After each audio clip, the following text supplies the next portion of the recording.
மத ரீதியிலான இடஒதுக்கீடு அரசியல் சாசனத்திற்கு எதிரானது. இந்து முன்னணி கடும் கண்டனம். இந்து முன்னணி மாநில தலைவர் காடேஸ்வரா சி சுப்பிரமணியம் அவர்களின் பத்திரிகை அறிக்கை.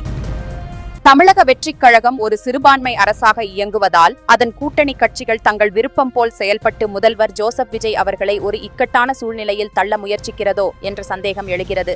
இந்திய யூனியன் முஸ்லிம் லீக் கட்சியின் எம்எல்ஏவும் தமிழக அமைச்சருமான ஷாஜகான் முஸ்லிம்களுக்கு இடஒதுக்கீடு தருவது குறித்து அமைச்சரவை பரிசீலிப்பதாக கூறியதாக செய்தி வெளியாகியுள்ளது. இது மதிப்பிற்குரிய சட்டமேதை அண்ணல் அம்பேத்கர் அவர்களை அவமதிக்கும் செயலாகும். இந்திய திருநாட்டின் அரசியல் சாசனம் தெளிவாக கூறியுள்ளது, இடஒதுக்கீடு சமூக நீதிக்கானது என்று. இதனை மதத்தின் அடிப்படையில் செய்யக்கூடாது. இடஒதுக்கீடு என்பதை அரசியலாக்கக் கூடாது என்று தெளிவாக தெரிவித்துள்ளது. மேலும் சட்டத்திற்கு புறம்பாக முஸ்லிம்களுக்கு இடஒதுக்கீடு அறிவித்த மாநில அரசுகளின் மசோதாவை பல்வேறு மாநிலங்களின் உயர் நீதிமன்றங்களும் தடை செய்துள்ளன.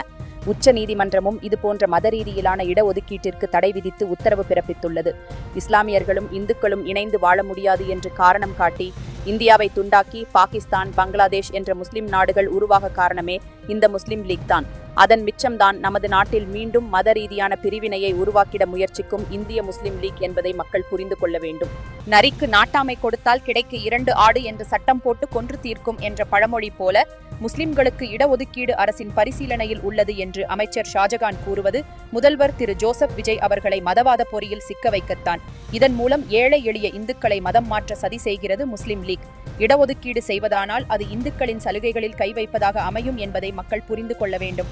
சிறுபான்மையினர் என்ற போர்வையில் ஏராளமான அரசு உதவிகளை பெறும் கிறித்துவ முஸ்லிம்கள் மேலும் மேலும் இந்துக்களுக்கு துரோகம் செய்ய துணிவதை இந்துக்கள் பார்த்து கொண்டிருக்க மாட்டார்கள்.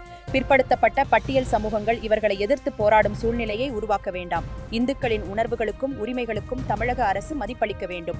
அமைச்சர் ஷாஜகான் கூறியது உண்மையானால் இந்துக்களுக்காக இந்துக்களை ஒருங்கிணைத்து இந்து முன்னணி போராடி இந்துக்களின் உரிமைகளை பாதுகாக்க முன்வரும். நீதிமன்றம் மூலம் சட்டப்படியான நீதியை பெற்றுத்தரவும் முன்வரும். எனவே தமிழக முதல்வர் அவர்கள் அமைச்சர் ஷாஜகான் கூறிய முஸ்லிம்களுக்கு இடஒதுக்கீடு சலுகை குறித்த தனது அரசின் நிலைப்பாட்டை பகிரங்கமாக தெரிவிக்க வேண்டும் என்று இந்து முன்னணி சார்பில் கேட்டுக்கொள்கிறோம்.